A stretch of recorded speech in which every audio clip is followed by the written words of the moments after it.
Si tu tapes le mot amour dans Google, tu trouveras une flopée de textes, de citations, de personnes qui en parlent.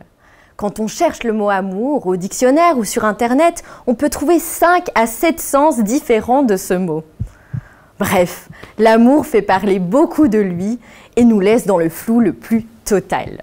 En philosophie, on s'y intéresse beaucoup et les philosophes ne sont pas tous d'accord sur la question.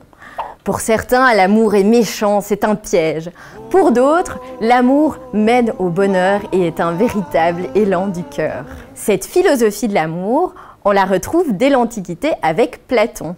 Platon est un philosophe grec et a écrit principalement des textes sous forme de dialogue.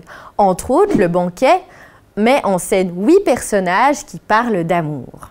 En ressort le mythe de l'androgyne raconté par Aristophane à ce fameux banquet. À l'origine, l'être humain aurait été totalement différent de celui d'aujourd'hui. Nos ancêtres auraient été de forme ronde, dotés de 4 jambes et 4 bras. 2 personnes totalement unies qui se complètent parfaitement. Il existait 3 espèces, les mâles, les femelles et les androgynes, à la fois mâles et femelles. Par la suite, l'être humain se serait senti tellement puissant qu'il voulut être l'égal des dieux.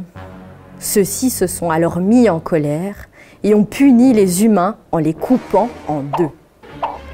L'être humain finit donc seul, incomplet, et est condamné à chercher son âme sœur, sa moitié perdue.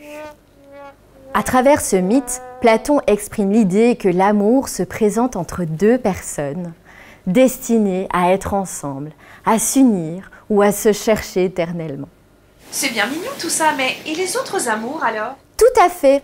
En philosophie grecque antique, on distingue plusieurs types d'amour. L'amour amoureux, l'amitié, l'affection, l'amour pour son prochain, l'amour pour l'humanité en général. Plus tard, on parlera même d'amour de soi.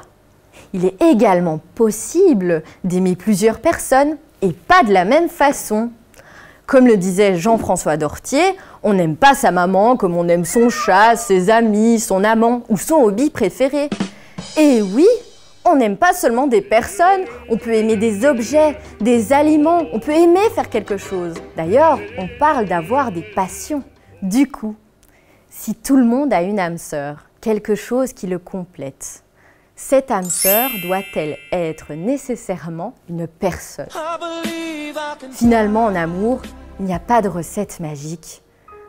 C'est une véritable aventure de la vie. Mais comme me l'a dit une connaissance, le coup est une caresse qui ne s'avoue jamais. Autrement dit, si tu n'exprimes pas ton amour, il peut se transformer en violence.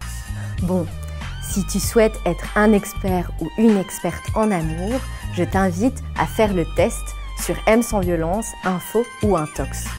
Si tu veux oser exprimer ton amour, tu peux aussi regarder la vidéo Dire je t'aime de Solange te parle.